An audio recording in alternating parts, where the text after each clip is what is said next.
나는 경비원이었습니다. 아무도 내 이름을 부르지 않는 사람이었습니다.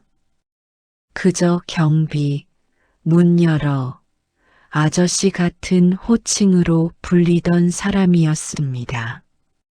사람들은 나를 볼 때 눈을 마주치지 않았습니다. 마치 기둥이나 벽처럼 존재하지 않는 물건처럼 취급했습니다. 그러나 나는 알고 있었습니다. 사람이 사람을 무시하는 순간 그 인간의 바닥이 드러난다는 것을 말입니다. 이곳은 서울 외곽의 고급 아파트 단지였습니다. 20년 경력의 경비원인 나는 이곳에 배치된 지 3년이 되던 해였습니다. 그때까지도 아무도 나를 사람으로 보지 않았습니다. 나는 원래부터 이렇게 살던 사람이 아니었습니다. 과거의 나는 수천 명의 직원을 거느렸고 수조 원 단위의 공사를 결정하던 위치에 있었습니다. 그러나 그 이야기를 아는 사람은 이 단지에 아무도 없었습니다. 이유는 하나였습니다. 내가 스스로 모든 것을 버렸기 때문입니다. 나는 늙고 싶지 않았습니다. 회장으로 늙어가고 싶지 않았습니다. 사람들의 인사말 속에서 숨이 막혔습니다. 그래서 결론을 내렸습니다. 한 번은 바닥에서 살아보자. 경비복을 처음 입던 날, 나는 거울 앞에 오래 서 있었습니다. 거울 속엔 늙은 남자가 서 있었습니다. 주름진 얼굴, 굽은 어깨, 낡은 손. 그날 나는 혼자 웃었습니다. 그래, 이제 내가 진짜 인간 세상을 보겠구나. 첫 근무날, 한 입주민이 말했다. 여기 택배 빨리 가져와요. 귀찮게 하지 말고. 나는 고개를 숙였습니다. 알겠습니다. 그때 알았습니다. 이곳에는 사람이 아닌 계급이 있다는 것을. 아침마다 문을 열고 밤마다 순찰을 돌고 비 오는 날에도 서 있어야 했습니다. 그리고 들었습니다. 이 늙은 경비 언제 잘라? 저 사람 냄새나. 그 말들이 귀를 파고들 때마다 속으로만 되뇌었습니다. 그래도 너희는 모른다. 경비 일을 하다 보면 사람을 보는 눈이 생깁니다. 처음 이 단지에 왔을 때 내가 가장 먼저 살핀 것은 건물이 아니라 사람들의 눈빛이었습니다. 눈을 피하는 사람들, 인사에 대꾸하지 않는 사람들, 내가 문을 열어줘도 휴대폰 화면에서 시선을 떼지 않는 사람들, 그들에게 나는 사람이 아니었습니다. 그저 자동문 버튼 대신 눌러주는 존재 정도였을 겁니다. 어느 날 아침 출근 시간에 엘리베이터 앞에서 말했습니다. 안녕하십니까? 엘리베이터 안에 있던 남자는 내 쪽을 한번 쓱 보더니 버튼을 더 세게 눌렀습니다. 마치 내 목소리조차 귀찮은 잡음인 것처럼 말입니다. 그때 마음속에 작은 메모를 하나 남겼습니다. 506동 1203호 회색 정장 남자 눈을 피함. 그냥 기억했습니다. 굳이 종이에 적을 필요도 없을 만큼 인상이 강렬했습니다. 모두가 나를 무시하던 건 아니었습니다. 아침마다 유모차를 끌고 지나가던 젊은 엄마 한 명이 있었습니다. 그 여자는 항상 이렇게 말했습니다. 아저씨, 오늘도 감사합니다. 밤에 춥지 않으셨어요? 이 단지에서 나에게 감사합니다라는 말을 처음 해준 사람이었습니다. 어느 날 그 여자가 종이컵에 따뜻한 차를 한 잔 들고 왔습니다. 이거 드세요. 밖에 너무 추워요. 나는 그 작은 종이컵을 두 손으로 받았습니다. 고맙습니다. 그날 경비실 안은 그 종이컵 하나 때문에 이상할 정도로 따뜻해졌습니다. 나는 속으로 중얼거렸습니다. 이 단지에도 사람은 있구나. 그리고 마음속 한 구석에 그 여자를 따로 기억해 두었습니다. 103동 702호 젊은 엄마 사람 같다. 그날은 눈이 많이 오던 날이었습니다. 주차장 진입로가 미끄러워 차들이 줄줄이 밀려 내려오고 있었습니다. 나는 제설 작업을 위해 눈을 쓸고 모래를 뿌리고 있었습니다. 그때 한 차량이 경적을 거세게 울렸습니다. 빵, 빵, 빵. 검은 SUV가 내 앞에 멈춰 서더니 창문이 스르르 내려갔습니다. 운전석에 앉아있던 남자가 소리쳤습니다. 지금 뭐 하는 겁니까? 이렇게 막고 있으면 내가 출근을 어떻게 해요? 나는 차에 다가가 말했습니다. 길이 미끄러워서 미끄럼 방지하고 있습니다. 조금만 기다려 주시면. 그 남자는 내 말을 끊었습니다. 아, 됐고요. 그딴 설명 필요 없고 비키라고요. 늙어서 귀도 어두워요? 그 말 한마디에 내 안에서 무언가가 살짝 흔들렸습니다. 하지만 표정 하나 바꾸지 않았습니다. 지금 지나가시면 위험하십니다. 조금만 기다리시면. 남자는 코웃음을 쳤습니다. 위험하고 말고는 내가 알아서 할 테니까 당신은 그냥 시키는 일이나 똑바로 하세요. 그리고는 차를 앞으로 확 밀어붙였습니다. 내 빗자루가 차 범퍼에 찍히듯 부딪혔습니다. 남자는 차에서 내려 빗자루를 발로 걷어찼습니다. 차에 긁히면 당신이 물어줄 거예요? 나는 천천히 고개를 숙였습니다. 죄송합니다. 그날 밤 경비 일지에 간단히 적었습니다. 502동 1902호 검은 SUV 말투 태도 최악. 체크. 또 다른 사건은 지하 쓰레기 분리수거장에서 일어났습니다. 어느 날 밤 CCTV에 눈에 띄는 장면이 잡혔습니다.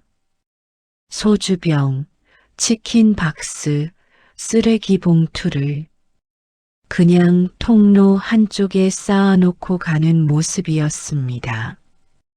나는 다음 날 아침 해당 층 게시판에 조용히 안내문을 하나 붙였습니다. 공용 공간에 쓰레기를 무단 투기하신 세대는 경비실로 방문 부탁드립니다. CCTV로 확인되었습니다. 며칠 뒤 경비실 문이 쾅 하고 열렸습니다. 와, 이거 당신이 붙였어? 어제 봤던 그 남자였습니다. 검은 SUV 502동 1902호. 왜 저를 부르냐고요? 증거 있어요? CCTV 있어요? 나는 조용히 대답했습니다.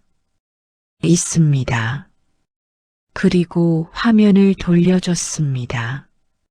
쓰레기 봉투를 끌고 와서 대충 던져놓고 가는 그의 모습이 그대로 찍혀 있었습니다. 그는 화면을 보더니 얼굴이 붉어졌다가 곧바로 목소리를 높였습니다. 아니, 그날만 잠깐. 나는 그의 말을 끊지 않았습니다. 그저 눈을 마주 봤습니다. 그 순간 그는 시선을 피했습니다. 그리고 마지막으로 이렇게 말했습니다. 그래서 이제 어쩌자는 거예요? 나는 짧게 말했습니다. 아무것도 안 합니다. 다만 다음부터는 이러지 말아 주십시오. 그는 비웃었습니다. 이깟 경비가 뭘 어쩔 건데요? 그 말은 그냥 공기 중에 사라지는 것 같았습니다. 하지만 나에겐 또 하나의 기록이 되었습니다. 입주민들이 경비에게 언성을 높이면 대부분 관리소장에게 전화가 옵니다. 경비가 싸가지가 없다. 눈치가 없다.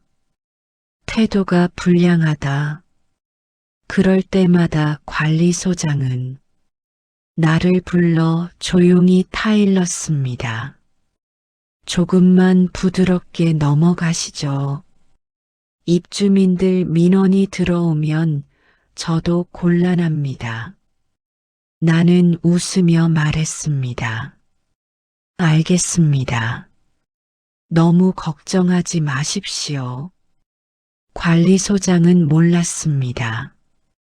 나는 이 단지를 지을 때 도면부터 설계비, 시공사, 자재 납품업체까지 직접 결제했던 사람이었다는 것을 이 아파트 단지의 초기 시행사 대표이자 실질적인 설계자 중 한 명이었다는 사실을 말입니다.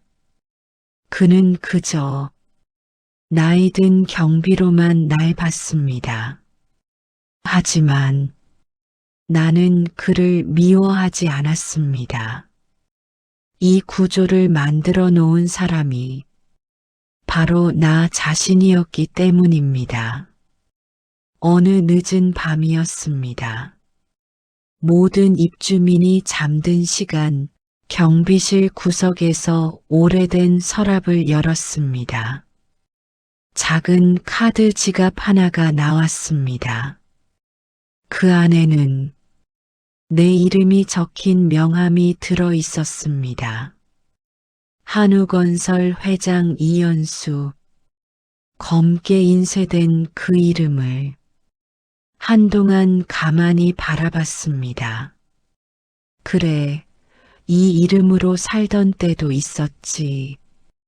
지금 내 가슴에는 플라스틱 이름표가 달려 있었습니다.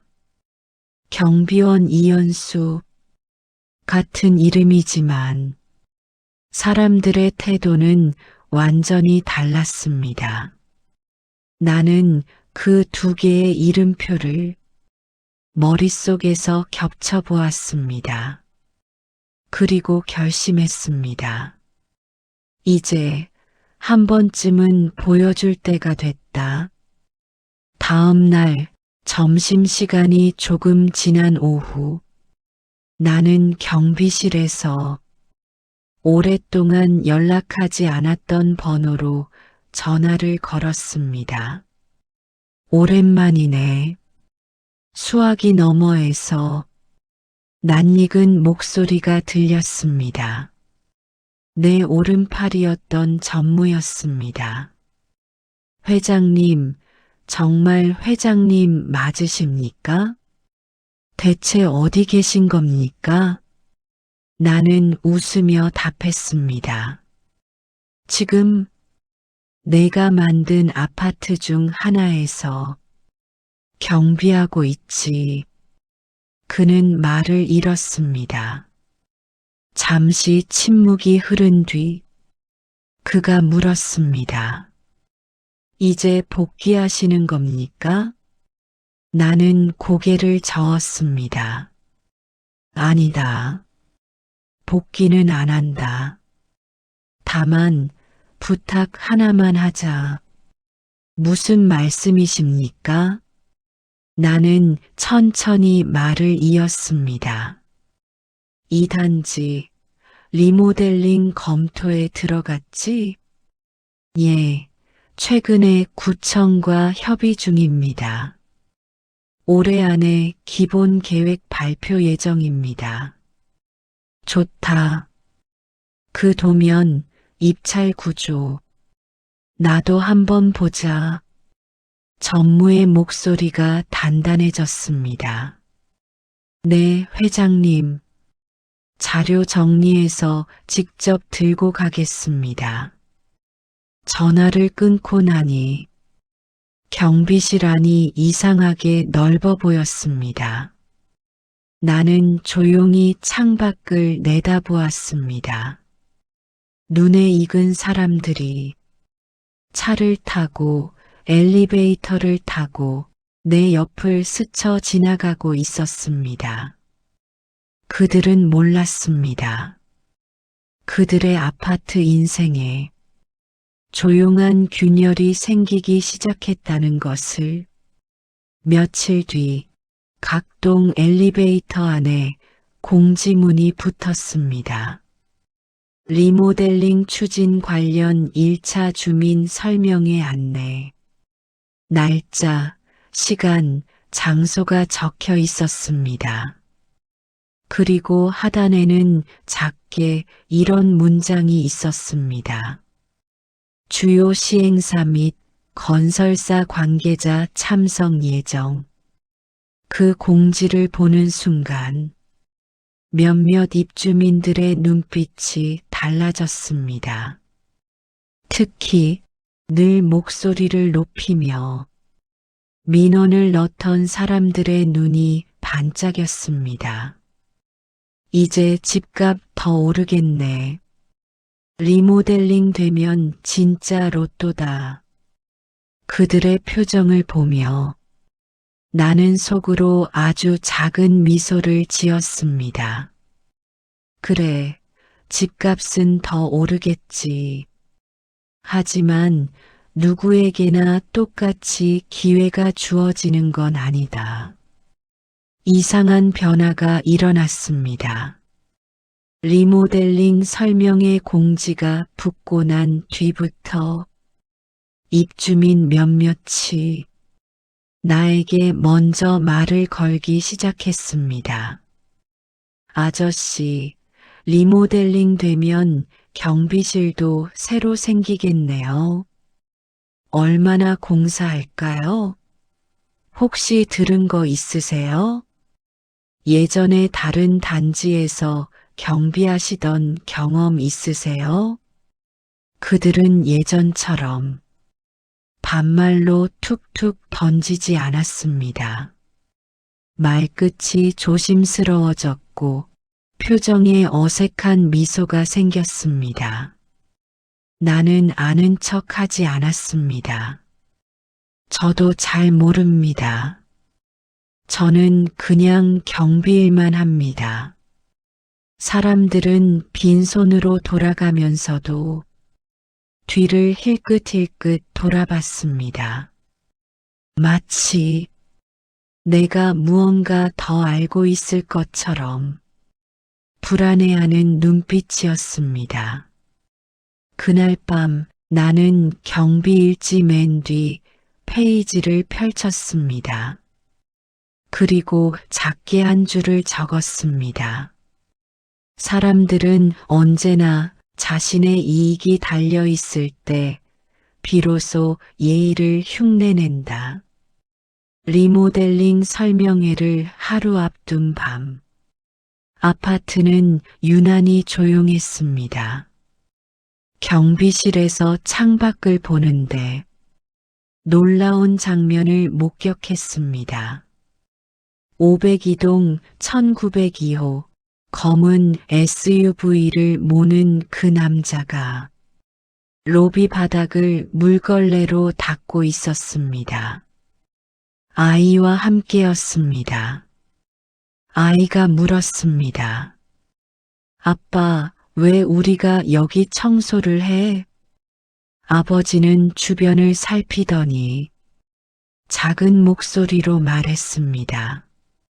그러게, 아빠가 전에 여기서 좀 실수를 했으니까 나는 그 모습을 경비실에서 조용히 바라보고 있었습니다. 아이는 다시 물었습니다. 아빠가 뭐 잘못했어? 그는 잠시 말이 없었습니다. 응, 그냥 사람을 좀 함부로 대했어. 그 말이 유난히 크게 들렸습니다. 나는 그 순간 깨달았습니다. 복수라는 건 꼭 상대를 무너뜨려야만 이루어지는 게 아니었습니다. 상대에게 자기 모습을 거울처럼 보여주는 것, 스스로 부끄럽게 만드는 것, 그것도 하나의 복수였습니다. 하지만 아직 끝이 아니었습니다. 진짜 무대는 다음 날이었습니다. 설명회 당일 아파트 회의실은 사람들로 가득 찼습니다. 평소 회의에는 관심도 없던 사람들이 앞줄까지 앉아 있었습니다. 모두가 한 방향을 보고 있었습니다. 오늘 건설사에서 누가 온다던데? 본사 임원이 직접 온다던데요. 나는 경비복을 입은 채 회의실 뒤편에 조용히 서 있었습니다. 누구도 나를 신경 쓰지 않았습니다. 그리고 그때 문이 열렸습니다. 검은 정장을 입은 사람들이 줄지어 들어왔습니다. 그들은 회의실에 들어오자마자 나를 향해 고개를 숙였습니다. 그 장면을 본 입주민들의 얼굴이 서서히 굳어갔습니다. 한 남자가 단상 앞에 섰습니다. 오늘 리모델링 및 구조안전 설명을 맡은 한우건설 전무입니다. 그는 고개를 숙인 뒤 조심스럽게 말을 덧붙였습니다. 그리고 오늘 우리 회사에서 가장 중요한 분이 이 자리에 함께하고 계십니다. 사람들이 두리번거리기 시작했습니다. 누구지? 국회의원 온대?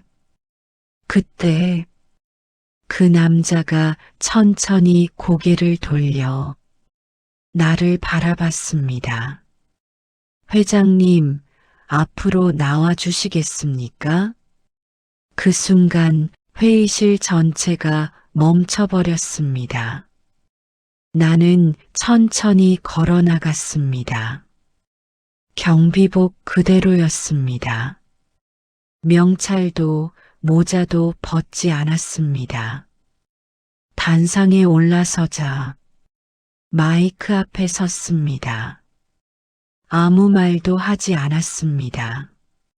사람들의 숨소리까지 들릴 정도로 조용해졌습니다. 그때 누군가 속삭였습니다. 저 사람 경비 아저씨 아니야? 맞았습니다. 그 경비 아저씨였습니다. 그런데 그 경비 아저씨가 이 아파트를 지은 사람이라는 사실은 아무도 몰랐습니다. 마이크 앞에서 나는 짧게 말했습니다. 안녕하세요. 그 한마디에 사람들이 동시에 몸을 굳혔습니다. 나는 천천히 말을 이었습니다. 저는 이 단지에 설계 초기에 참여했던 사람입니다. 웅성임이 퍼졌습니다. 무슨 말이야? 저게 무슨 소리야? 그리고 나는 정확하게 말했다. 그리고 지금 여러분이 부르는 경비원입니다. 회의실 안에서 의자 긁히는 소리가 들렸습니다. 일부 사람들은 고개를 숙였고 일부는 입을 막았습니다. 누군가는 손을 덜덜 떨고 있었습니다. 나는 고개를 들고 앞줄을 바라봤습니다. 그곳에 502동 1902호 남자가 앉아 있었습니다. 그는 고개를 들지 못했습니다. 나는 그를 지목하지 않았습니다. 그냥 말했습니다. 여기 계신 분들 중에는 저를 발로 밀치신 분도 계십니다. 순간 공기가 얼어붙었습니다. 그 남자의 손이 의자 손잡이를 꽉 쥐는 게 보였습니다. 나는 이어 말했습니다. 저는 그날 아무 말도 하지 않았습니다. 왜냐하면 그분이 어떤 사람인지 알고 싶었기 때문입니다. 나는 목소리를 높이지 않았습니다. 오히려 조용히 말했습니다. 오늘 저는 누구를 처벌하러 온 게 아닙니다. 누구를 망신 주러 온 것도 아닙니다. 사람들이 나를 바라봤습니다. 다만 이 자리에 계신 분들께 한 가지 묻고 싶었습니다. 여러분은 경비를 사람으로 보십니까? 그 질문에 아무도 대답하지 못했습니다. 나는 준비해온 서류 한 장을 책상 위에 올려놓았습니다. 이번 리모델링 입찰 조건에 특별 조항 하나를 추가했습니다. 사람들이 숨을 죽였습니다. 과거 입주민 대상 민원 다수 접수 세대 및 공용공간 질서 위반 세대는 협력업체 추천 대상에서 제외. 그들의 얼굴이 서서히 하얗게 변해갔습니다. 나는 마지막으로 말했습니다. 겉모습으로 누군가를 판단한 기록은 시스템에 남습니다. 그리고 저는 그 기록을 알고 있습니다. 회의실이 완전히 정적에 잠겼습니다. 나는 아무런 소리를 지르지 않았습니다. 협박하지도 않았습니다. 그냥 내려왔습니다. 그리고 경비실로 돌아왔습니다. 경비의 의자에 앉아 따뜻한 물을 한 모금 마셨습니다. 밖에서는 사람들이 단체로 침을 삼키는 듯한 묘한 분위기가 감돌았습니다. 나는 그날 일지에 단 한 줄을 적었습니다. 복수는 시작된 것이 아니라 이미 끝나 있었다. 며칠 뒤부터 보이지 않는 사람들이 생겼습니다. 경비실 앞에서 고개를 숙이지 못하던 사람들, 항상 반말하던 얼굴들, 엘리베이터에서 경멸하던 눈빛들, 그들은 전부 조용해졌습니다. 일부는 이사를 갔고 일부는 더 이상 경비실 근처를 지나가지 않았습니다. 어느 비 오는 날 밤 경비실 문이 조심스럽게 열렸습니다. 고개를 숙인 채 그 남자가 들어왔습니다. 502동 1902호. 그는 아무 말 없이 내 앞에 서 있었습니다. 왜 왔습니까? 내가 묻자 그는 떨리는 목소리로 말했습니다. 죄송합니다. 짧은 한마디였습니다. 하지만 그 속에는 많은 것들이 담겨 있었습니다. 나는 그를 쳐다보지 않았습니다. 그저 말했습니다. 이제는 저에게 사과하지 마십시오. 그는 고개를 들었습니다. 네, 나는 조용히 말했습니다. 당신이 함부로 대했던 모든 사람에게 앞으로는 그러지 마십시오. 그는 아무 말도 하지 못했습니다. 그저 고개를 깊게 숙이고 돌아갔습니다. 그날 이후로 아파트 분위기는 완전히 달라졌습니다. 예전에는 제가 인사해도 고개조차 끄덕이지 않던 사람들이 이제는 먼저 고개를 숙였습니다. 안녕하세요. 그 인사에는 예전과 달리 힘이 없었습니다. 당당하지도 않았습니다. 눈이 흔들렸고 시선이 바닥으로 떨어졌습니다. 그들은 이제 저를 무시할 대상이 아닌 무슨 생각을 하는지 모르는 사람으로 보기 시작한 것입니다. 가장 먼저 무너진 건 크게 소리치던 사람들이었습니다. 민원을 제일 많이 넣던 사람들, 관리소에 고성을 지르던 사람들, 그들은 더 이상 큰 소리를 내지 못했습니다. 딱 한 번 엘리베이터 앞에서 들은 적이 있습니다. 괜히 찍히면 안 돼. 그들은 이미 스스로를 검열하고 있었습니다. 관리소장도 변했습니다. 이전에는 나를 불러 앉혀놓고 말하던 사람이었습니다. 이현수 씨, 말 좀 부드럽게 하세요. 입주민들이 싫어합니다. 하지만 그날 이후부터는 이 선생님 불편하신 거 없으십니까? 말끝이 달라졌습니다. 존댓말이 생겼고 불필요한 눈짓이 사라졌습니다. 나는 웃거나 화내지 않았습니다. 그저 똑같이 대했습니다.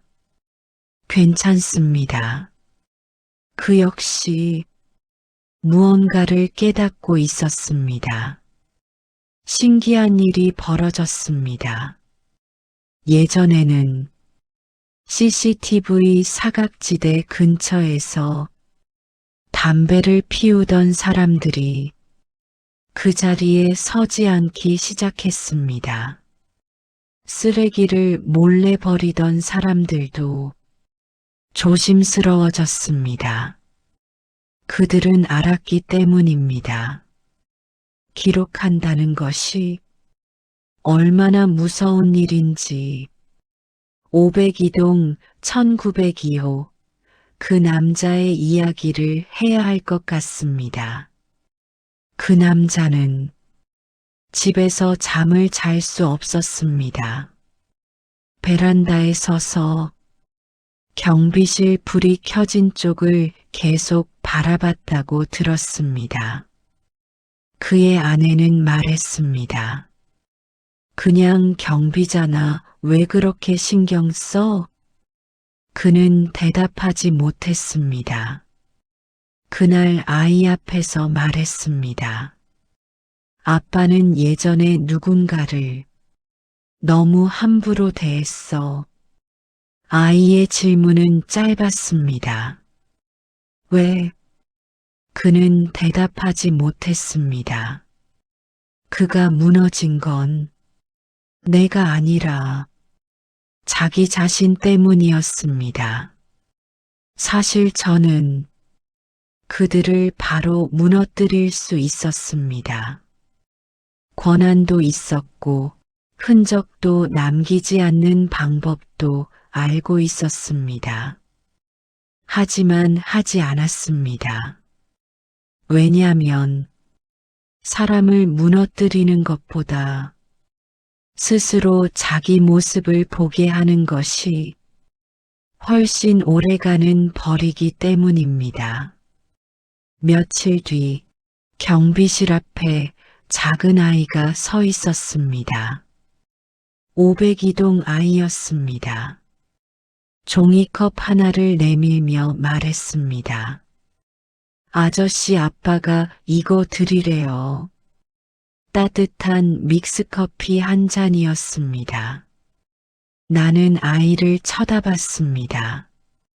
아빠는 저기 숨어 있어요.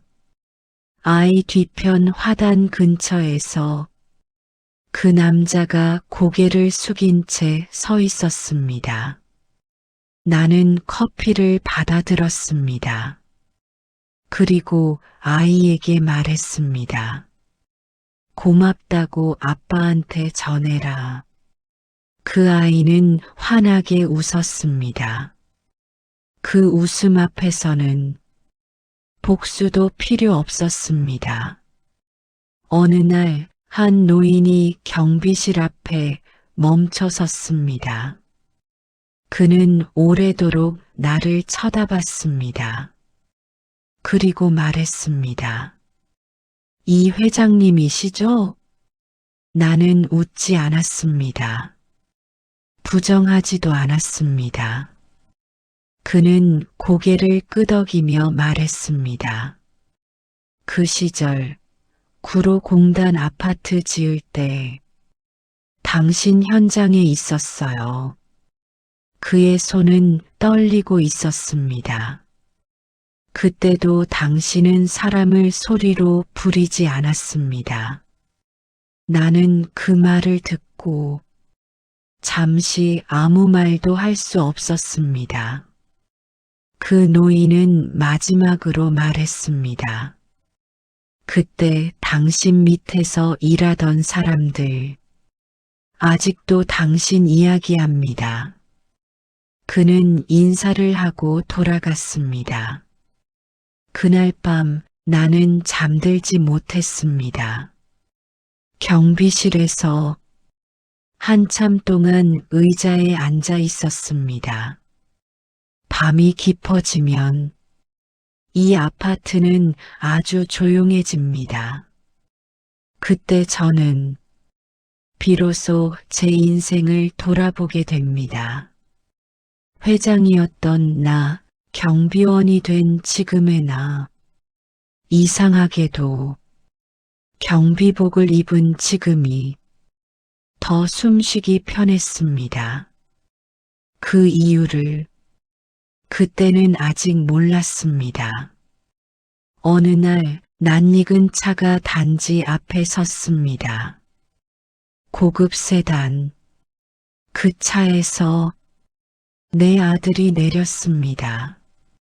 그는 주변을 둘러보고 경비실 앞에 섰습니다. 아버지, 나는 고개를 들지 않았습니다. 그는 낮은 목소리로 말했습니다. 이제 그만 돌아오십시오. 나는 대답하지 않았습니다. 그는 손을 꽉 움켜쥐었습니다. 회장님이 여기 계신다는 거 회사 쪽에도 소문이 납니다. 그 말에 나는 처음으로 고개를 들었습니다. 그래서 아들은 아무 말도 하지 못했습니다. 그는 몰랐습니다. 나는 이미 돌아갈 생각이 없다는 것을. 나는 좋은 회장이라고 생각했습니다. 직원 급여 밀린 적 없고 현장 인부들 욕하지 않았고 폭언도 하지 않았습니다. 그렇게 믿었습니다. 그날 전까지는 한 현장 소장이 제 사무실로 찾아왔습니다. 회장님, 작업자 한 명이 추락사고로. 나는 서류에서 눈을 떼지 않은 채 물었습니다. 살았습니까? 중태입니다. 나는 짧게 말했습니다. 보험 처리 빨리 하세요. 그게 전부였습니다. 며칠 뒤 그 작업자의 이름을 봤습니다. 이름 김성호, 나이 32세. 그는 그날 난간이 부서진 걸 발견하고 작업 중단을 요청했습니다. 하지만 현장 소장이 말했습니다. 괜히 일정 밀리지 말고 그냥 하라고.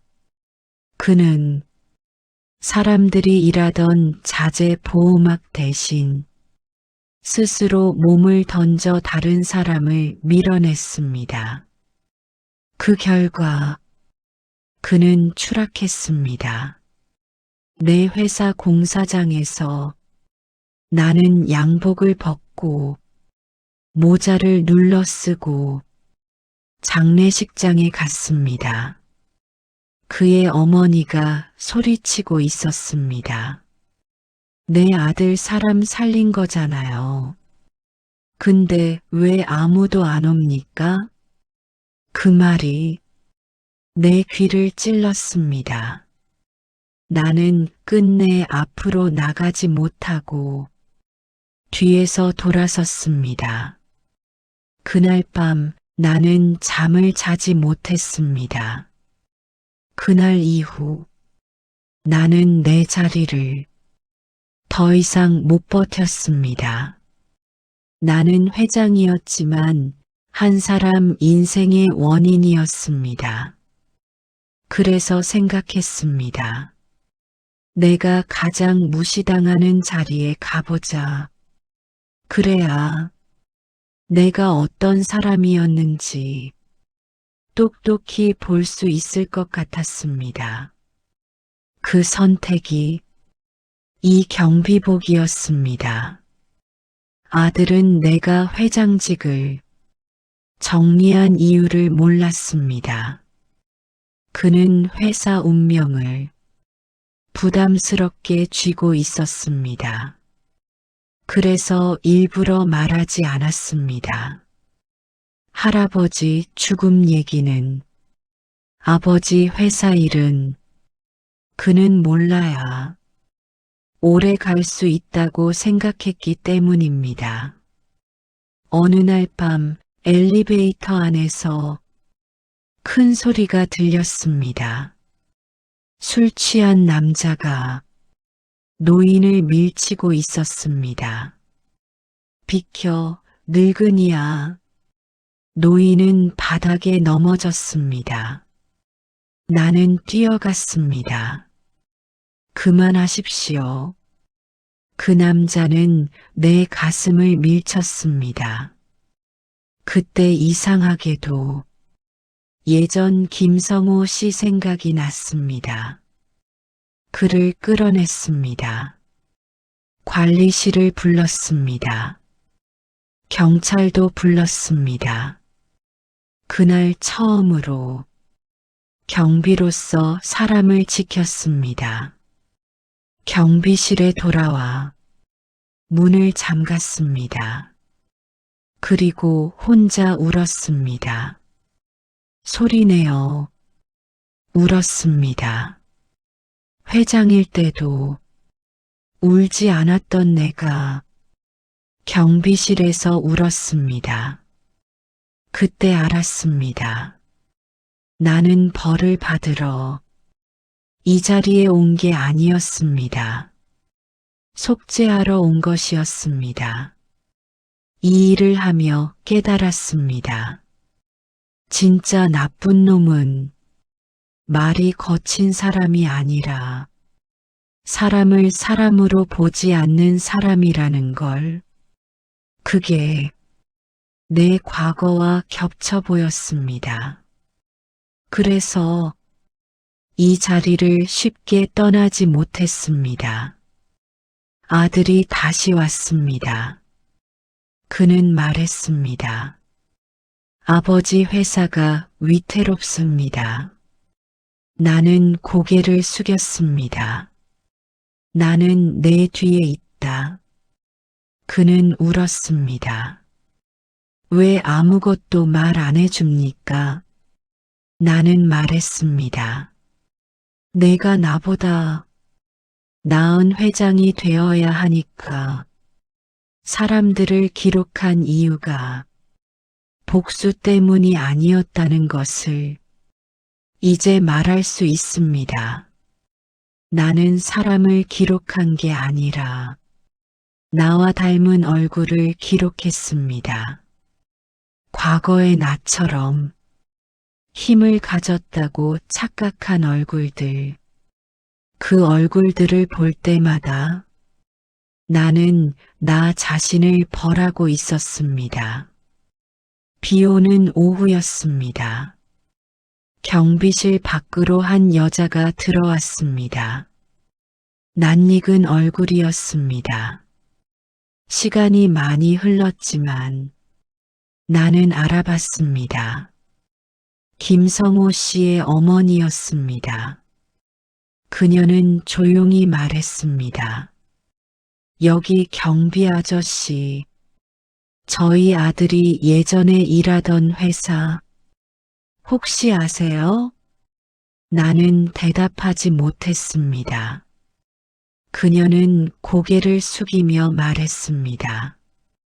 그 회사 때문에 우리 인생이 조금 많이 바뀌었거든요. 나는 아무 말도 하지 못한 채 그녀에게 물 한 잔을 내밀었습니다. 그녀는 컵을 쥐며 말했습니다. 그래도 그 현장에서 우리 아들 같은 사람들 많이 도와줬다고 들었습니다. 그 말에 내 손이 떨렸습니다. 그녀에게 진실을 말할 수 있었습니다. 그 회사 회장이 접니다. 그 사고를 책임진 사람이 접니다. 하지만 말하지 않았습니다. 그녀는 내 죄를 알 필요가 없다고 생각했기 때문입니다. 그녀는 지금도 아들을 자랑스러워했고 그 사실 하나만으로도 충분히 강해야 했기 때문입니다. 회사 쪽에서 문제가 하나둘씩 터져 나오기 시작했습니다. 투자자가 빠져나가기 시작했고 대출 회수가 시작됐다는 소식이 들려왔습니다. 아들은 밤마다 잠을 자지 못했습니다. 그 사실을 나는 전무를 통해 들었습니다. 하지만 직접 개입하지 않았습니다. 지금은 아들이 버텨야 할 시간이라고 생각했기 때문입니다. 그날은 정말 비가 많이 왔습니다. 도시 전체가 물에 잠길 것처럼 쏟아지는 폭우였습니다. 주차장이 침수되기 시작했고 경보가 울렸습니다. 나는 비옷을 입고 지하로 내려갔습니다. 그때 익숙한 목소리가 들렸습니다. 아저씨, 502동 1902호 남자였습니다. 그는 양말도 젖은 채로 주차장 안을 헤매고 있었습니다. 우리 차의 카시트 안에 있는데 나는 아무 말 없이 그와 함께 물속으로 들어갔습니다. 차 문이 잘 열리지 않았습니다. 물은 무릎까지 차올랐습니다. 그는 손이 떨리고 있었습니다. 아저씨, 저 예전에 나는 그의 말을 끊었습니다. 지금은 애부터 꺼내야 합니다. 둘이 힘을 합쳐 문을 열었습니다. 카시트는 젖어 있었고 그는 떨리는 손으로 아이를 안았습니다. 그 순간 그 사람의 눈이 바뀌는 걸 봤습니다. 그는 물려줄 집보다 품에 안긴 아이가 더 중요해진 사람이었습니다. 차 밖으로 나왔을 때 그는 숨을 몰아쉬며 말했습니다. 고맙습니다. 그 말에는 비굴함도 계산도 없었습니다. 진짜 고맙다는 말이었습니다. 나는 짧게 답했습니다. 당연한 일했습니다. 그날 이후로 나는 알게 됐습니다. 경비복은 내게 굴욕이 아니라 기회였다는 것을. 어느 날 단지 입구에 카메라가 들어왔습니다. 지역 방송국이었습니다. 리모델링 관련 취재였습니다. 기자는 내게 마이크를 내밀었습니다. 경비분께서 여기 오래 계셨다 들었습니다. 나는 고개를 끄덕였습니다. 좀 오래 있었습니다. 기자는 물었습니다. 이 단지 어떤 곳이라고 생각하십니까? 나는 잠시 생각하다 말했습니다. 겉은 번쩍이는데 사람 마음은 잘 안 보이는 곳입니다. 그 방송은 몇몇 사람들에게 화제가 됐습니다. 그 방송 이후 회사 이름이 다시 언급되기 시작했습니다. 기자는 내 과거를 쫓기 시작했습니다. 혹시 이현수 회장? 하지만 공식적으로 밝혀지지는 않았습니다. 아들은 회사 쪽에 단단히 입단속을 시켰습니다. 아버지는 그냥 은퇴하신 분입니다. 그때 나는 선택해야 했습니다. 다시 위로 돌아갈 것인가, 아니면 이 바닥에서 끝낼 것인가. 아들이 무너지면 내가 나서야 할지도 모르는 상황이었습니다. 하지만 나는 이미 알고 있었습니다. 내 자리는 더 이상 위가 아니라는 것을 그날 혼잣말로 말했습니다. 나는 벌을 받으려고 여기 온 게 아니다. 나는 사람을 배우려고 내려온 거다. 그래서 경비복을 벗지 않았습니다. 새벽이었습니다. 경비실 전화가 울렸습니다. 수화기 너머로 전무의 목소리가 들렸습니다. 회 안이 이 선생님 말을 더 못 잇고 숨만 크게 내쉬었습니다. 부사장님이 쓰러지셨습니다. 나는 의자에서 천천히 일어났습니다. 어디냐? 그는 떨리는 목소리로 말했습니다. 회사 회의실입니다. 병원 복도는 조용했습니다. 하얀 불빛이 길게 늘어져 있었습니다. 문 앞에 섰을 때 나는 발걸음을 멈췄습니다. 아들은 내가 아버지라는 걸 알아보고 고개를 돌렸습니다. 아버지, 그의 얼굴은 완전히 무너져 있었습니다. 나는 아무 말도 하지 않고 의자에 앉았습니다. 말이 없어도 전해지는 게 있었습니다. 아들은 물었습니다. 왜 아무 말도 안 하십니까? 나는 대답했습니다.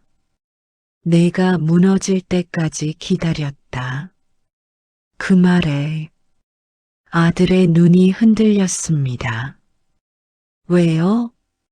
나는 천천히 말했습니다. 그래야 내가 사람이 될 수 있으니까. 그는 처음으로 고개를 숙이고 울음을 삼켰습니다. 그는 고개를 숙인 채 말했습니다. 아버지, 저 사실 말을 멈췄다가 다시 겨우 꺼냈습니다. 현장 인부 사고 알고 있었습니다. 내 심장이 멈춘 것처럼 느껴졌습니다. 그는 떨리는 손으로 이불을 움켜쥐었습니다. 그래서 그때부터 잠을 못 잤습니다. 나는 아무 말도 하지 않았습니다. 그저 그의 손 위에 내 손을 얹었습니다. 그날 나는 처음으로 말했습니다.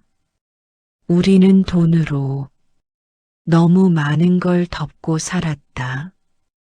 아들은 고개를 끄덕였습니다. 이제 바꾸겠습니다. 그 말은 회사 이야기 같았지만 사실은 인생 이야기였습니다. 아들은 병실에서 결정을 내렸습니다. 그는 전무에게 말했습니다. 그동안 우리 회사 현장 사고 전부 다시 조사하세요. 전무가 말했습니다. 그럼 회사가 아들은 고개를 저었습니다. 망해도 됩니다. 그 말은 그 어느 때보다 단단했습니다. 며칠 뒤 기사가 나왔습니다. 한우건설 과거 안전사고 전면 재조사. 사람들은 말했습니다. 저 회사 미쳤나? 이미 지난 일인데. 하지만 나는 알고 있었습니다. 그 기사는 우리 집안이 처음으로 제대로 숨을 쉰 날이라는 것을 아들은 김성호 씨의 어머니를 찾아갔습니다. 나는 가지 않았습니다. 그는 혼자 가야 했기 때문입니다. 그는 무릎을 꿇고 말했습니다. 죄송합니다. 그녀는 한참 아무 말도 하지 않았습니다. 그리고 말했습니다. 이제 와서요? 아들은 고개를 들지 못했습니다. 그 어머니는 잠시 후 이렇게 말했습니다. 그럼 당신도 밤에 잠 못 자겠네요. 그 한마디에 아들은 결국 울었습니다. 진짜 울었습니다. 그날 밤 그는 나에게 말했습니다. 아버지, 저 이제 알겠습니다. 나는 고개를 끄덕였습니다. 그래, 이제 시작이다. 다시 경비실로 돌아왔습니다. 경비복을 다시 입었습니다. 그 순간 마음이 이상하게 편해졌습니다. 이제 알았기 때문입니다. 나는 여기서 도망친 게 아니라 여기서 완성되고 있다는 것을. 어느 날 밤 경비실 앞에서 아이 둘이 싸우고 있었습니다. 한 아이가 다른 아이를 밀쳤습니다. 나는 나가서 말했습니다. 왜 밀었니? 아이는 말했습니다. 얘가 촌스러워서요. 그 말을 듣는 순간 숨이 잠깐 멈췄습니다. 나는 쪼그려 앉아 아이 눈을 마주 봤습니다. 사람은 촌스러운 게 아니라 사람이야. 그 아이는 고개를 숙였습니다. 나는 펜을 들고 아들에게 편지를 썼습니다. 나는 아직 내 곁에 있지만 위에서 지켜보는 아버지는 아니다. 나는 아래에서 내가 사람 돼가는 걸 보고 있는 아버지다. 이제 입주민 대부분이 알고 있습니다. 내가 어떤 사람이었는지. 그러나 나는 부탁했습니다. 그냥 경비로 대해 주십시오. 그 말에 사람들은 어색하게 웃었습니다. 하지만 조금씩 말투가 바뀌고 눈빛이 바뀌고 있었습니다. 어느 날 새벽 한 여자가 찾아왔습니다. 김성호 씨의 어머니였습니다. 그녀는 말했습니다. 나 다 알았어요. 나는 고개를 들지 않았습니다. 그녀는 조용히 말했습니다. 우리 아들, 당신 회사에서 일했더군요. 나는 고개를 끄덕였습니다. 그녀는 잠시 침묵하다가 말했습니다. 그래도 당신도 밤에 잠 못 잤겠죠. 나는 그 말에 고개를 숙였습니다. 그녀는 마지막으로 말했습니다. 그럼 됐어요. 그리고 돌아갔습니다. 그 말이 나를 살렸습니다. 지금도 나는 여기 앉아 있습니다. 경비복을 입고 사람들 얼굴을 봅니다. 어쩌면 내가 복수한 건 타인이 아니라 과거의 나 자신이었는지도 모릅니다.